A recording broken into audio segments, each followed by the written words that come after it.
I wonder just how hard Bahmanis is going to be... Oh, Jumper and... I wonder how hard Delhi is going to be willing to fight. I think Delhi has the least to gain from this war. Delhi probably wants to seek an early peace if they can. They only need to make an agreement with Gujarat. They don't need to make an agreement with Jaunpur. I just hope that the player realises that. What is the morale of everyone in this war? Bahmanis had the most, then Jaunpur, then Delhi. It is relatively close, though. However, Jaunpur is tapped for manpower, Delhi is tapped for manpower, Bahmanis are not. And Bahmanis sending 13,000 in to go and fight against these guys. I'm expecting that these are just mercenaries. We'll just switch over to you. Yes, they are. Just Indian Maccabees. Just down here to cause a little bit of economic damage. It's not going to be too big a blow if they lose these forces, except, of course, for money.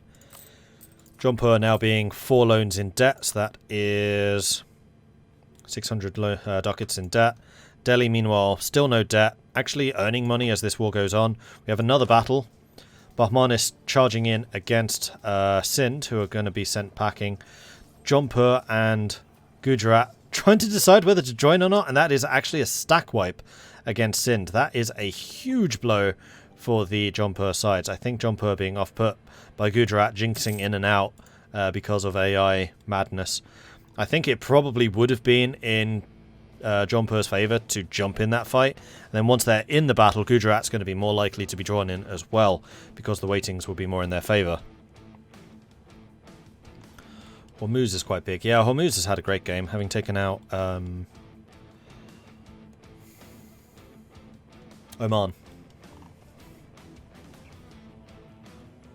Although I think these days Hormuz actually starts with more territory. A lot of the coastline's gone. So Gujarat is now down to medium enthusiasm, which means that Bahmanis can probably start trying to send them peace deals soon. Delhi's also a medium, though player, so it doesn't matter that much. The siege of Delhi is ongoing in the meantime. We do have Delhi and Bahmanis troops trying to retake Sirhind while they're trying to go after the capital. Meanwhile, Bahmanis forces are now retaking the territories which Jaunpur managed to pinch from them. Let's go and take a quick look around elsewhere. Tunis once again at war, this time with Air and Gen, so trying to push a little bit further south. Mali, meanwhile, having huge problems with rebel uprisings. Joma still not being occupied by any rebel faction, so feudalism should still be growing. Inca still at war, probably against... Oh no, same person. That's no change. France is in a conflict against Kelra, Denmark and Norway, so this is now assisting the English in getting the English victory point over here. I think that Val is really stringing France and Castile along a bit too much. Helping Val get Pirate Republic? Yeah, okay, that can work in your favour. Helping Val getting victory conditions? Not good. Hey, Daniel, thanks very much for the raid. Hello, hello, hello to Daniel's viewers. How are you guys doing? So what is going on right now is this is a community multiplayer game of Europa Universalis IV. I am sitting in the commentary chair just like in the Paradox Dev Clashes, which I know Daniel has commentated on himself. We are currently observing the war between Jaunpur and Delhi and Bahmanis. These are 3 human players in India at the moment. Bahmanis and Delhi being allied against Jaunpur. Jaunpur defending their Gujarati ally, Gujarat being AI, against Bahmanis expansion. Although most of the fighting has been between Jaunpur and Delhi, with Jaunpur slowly pushing into the Delhi provinces, the capital probably falling fairly soon.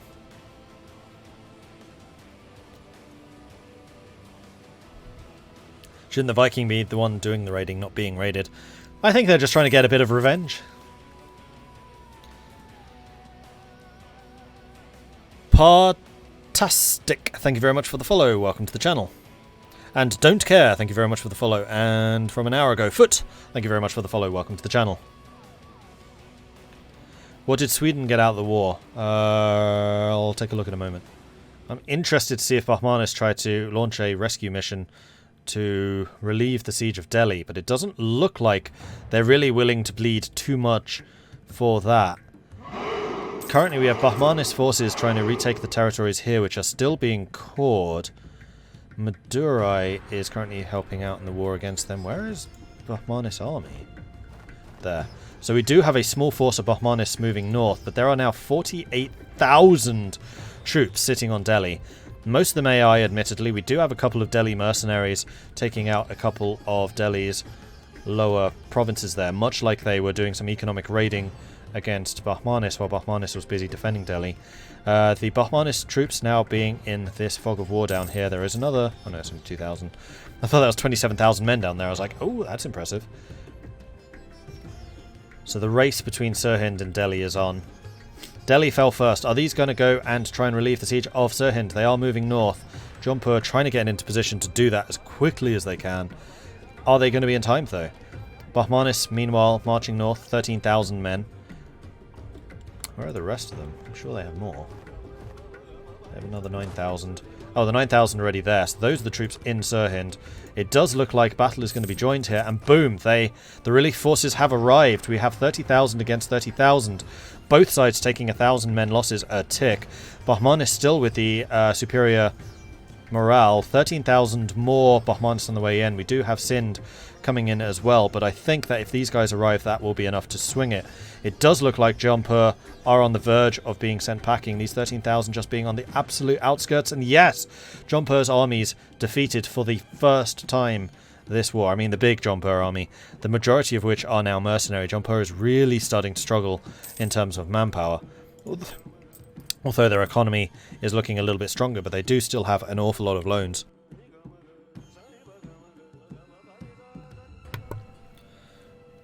The uptime command not working. That's weird. Should be. I've been live for about an hour and a half. This multiplayer game is between 3 PM GMT and 6 PM. So the siege of Sirhind continues. What are the numbers like? The numbers are very, very equal. Bahmanis do have slightly more cavalry, but that's it. And they also have a lot less war exhaustion. Gujarat having taken a fair amount. Gujarat back down to medium. Although Gujarat did see a bit of an upswing. The fall of Delhi is going to hurt. Like, that's Delhi's capital. And then these 1,000 man armies down here doing some pretty decent work trying to take out some of the Delhian territories. Manpower is always a problem in India because the attrition penalties are murder. That's true. Attrition does definitely hurt down here. Jaunpur apparently having a couple of separatist issues with Gari separatists.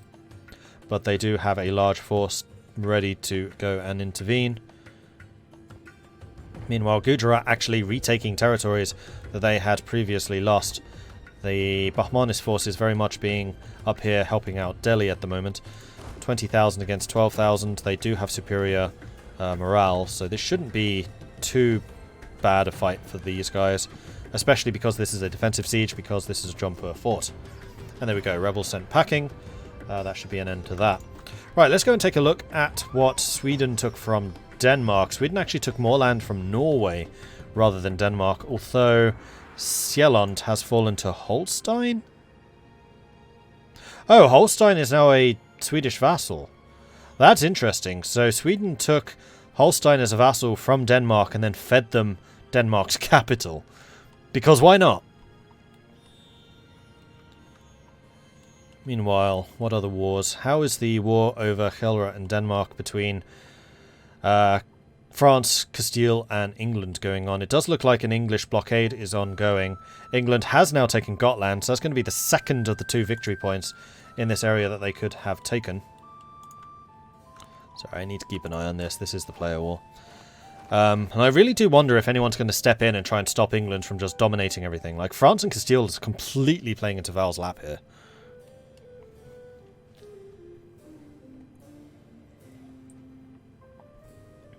So Sirhind siege has now been relieved. We do have some Delian forces trying to relieve the siege of their capital. Jaunpur, meanwhile, pushing into Bahmanis now, clearly seeing Bahmanis as the bigger threat, as they probably should have from the start, and trying to take some of Bahmanis territory, probably hoping that Bahmanis just gives in. I mean, I'm really surprised that they went after Delhi. I think that was a strategic mistake, because Bahmanis are the aggressors. Bahmanis are the ones currently fighting against Gujarat.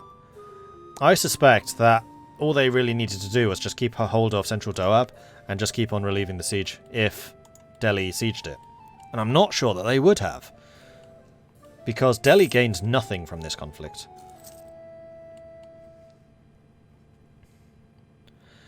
Do I think that Oirat will colonize and cut off Russia? I don't know. I have been wondering that. Let's actually take a quick look at Oirat and see if Oirat has any colonization ideas. They've gone for quantity, so not as yet. I think that Oirat's going to be far more concerned with Ming early on. Like, Muscovy usually does grow pretty quickly, but their growth was definitely stunted thanks to the Polish-Lithuanian War. Muscovy have since recovered and are now going after Perm and after the Great Horde, so this is going to be a big gain for Muscovy. And also don't forget that Finland is a Muscovite vassal. Novgorod still exists, but they have lost all of their really important territories, and they are cut off. Like, even though Sweden did attack and humiliate them, they didn't really gain much from that conflict. And Finland's actually taken over Estonia as well. So Muscovy have been slowly but surely growing through their vassals. Meanwhile, Jaunpur pushing now south into Bahmanis. We do have the main Bahmanis forces returning to the fray. Jaunpur's army marching away alongside their Sind allies, leaving these guys kind of on their own and uncontested. And they are now on the outskirts of Bidar, which is a level 3 fort, so it is going to be fairly difficult to siege, requiring at least 9,000 men. Gujarat's now on low. Gujarat could be pieced out. It really depends on whether Jaunpur can relieve the pressure on Daman. If they can take Daman and Thana, then this fight is over. Oh no, Gujarat have been distracted. They've been pulled back. Oh no, that's terrible. They need to take Daman back again. Because while they maintain this, Gujarat might just peace out. They're on low enthusiasm. Bahmanis can probably do something along those lines.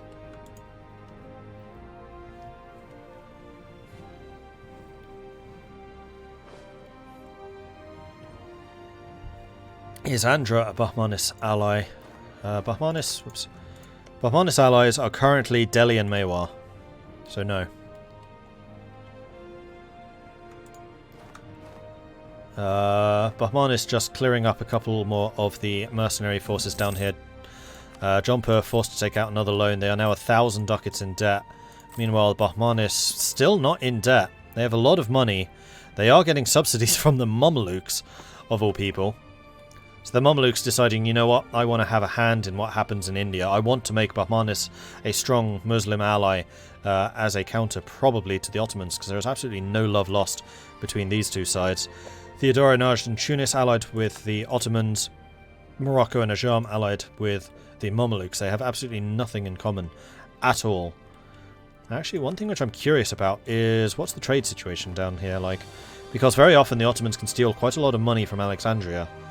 They're currently taking about 2 ducats. They are not investing a huge amount in doing this. They have no ships protecting trade. They just have the merchant down there. If the Ottomans built some light ships, they could really steal some money from the Mamluk player. And I know that the Mamluks are going pretty heavy on the economy side of things, so one way to really damage the Mamluks would be to steal their cash.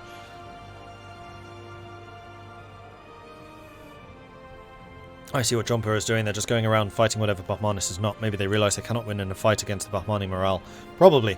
I mean, I think that Jaunpur is fighting a very intelligent war here, at least making Bahmanis and Delhi invest an awful lot in taking these provinces.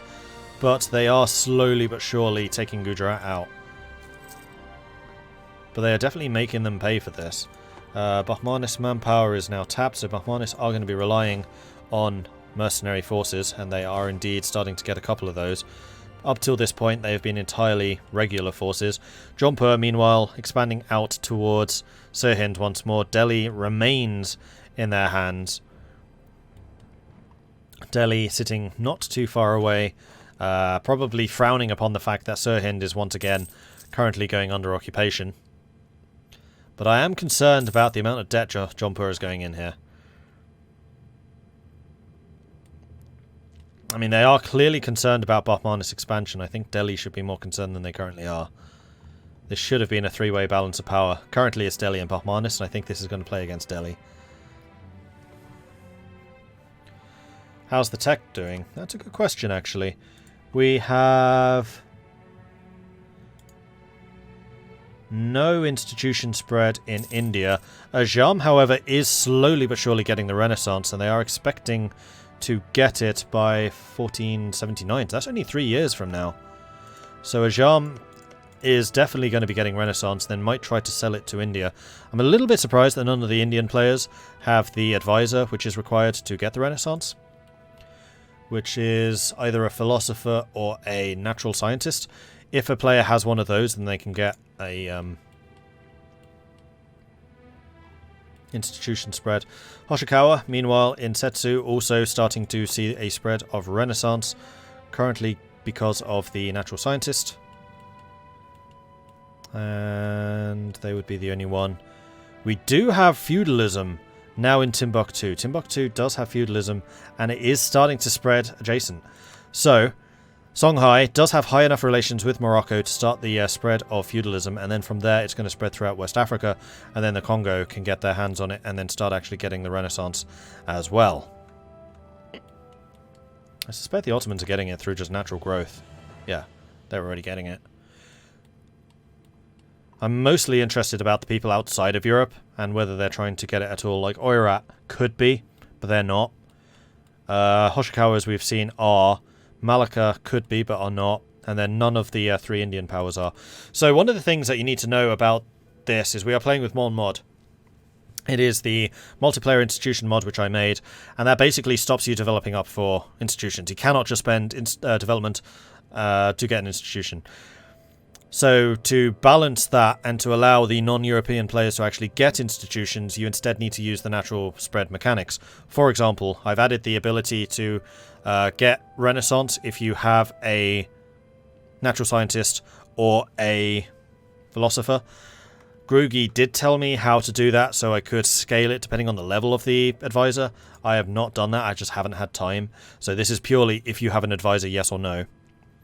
Then if you want to get printing press, you need to have the print culture innovative idea, which is this one.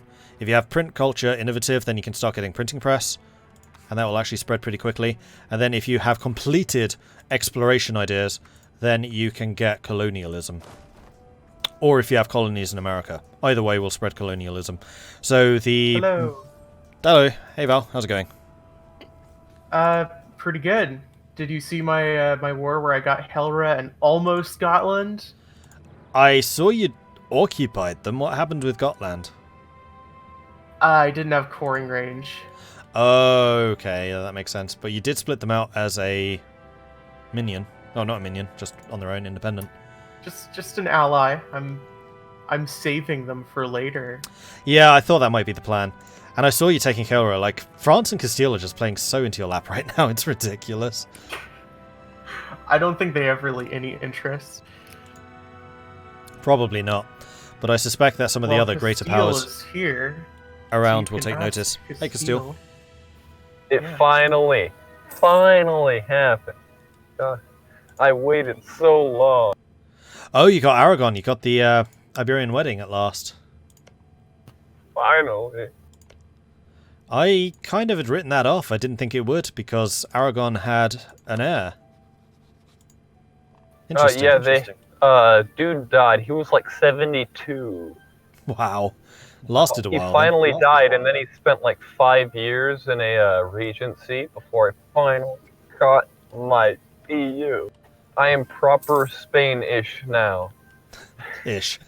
Ish. Not yet, but ish. Yeah, I need to wait and see if anyone else tries to break that union or not. Like, the Ottomans are probably watching this going, I'm not particularly happy. Austria might also as well. And the Papal States, almost certainly, because they're not going to want you to have Naples. Austria and I are kind of cordial, but I was in an agreement of non-aggression with the previous Ottoman player, but this one is a wild card. I don't know about him yet. But... Okay, so no diplomatic feelers yet sent. You'll have to tell us what happens when that does happen. But finally got it. So I have to ask you guys, what on earth happened against Burgundy? Oh, I was Mil-Tech 4. They were Mil-Tech 6. because I hadn't embraced the Renaissance yet, because Castile is cucked out of any institution that's not colonialism. They can be cooked out of colonialism if it spawns in England. So. Well, remember, for Renaissance, colonialism, and printing press, there are other ways of getting it.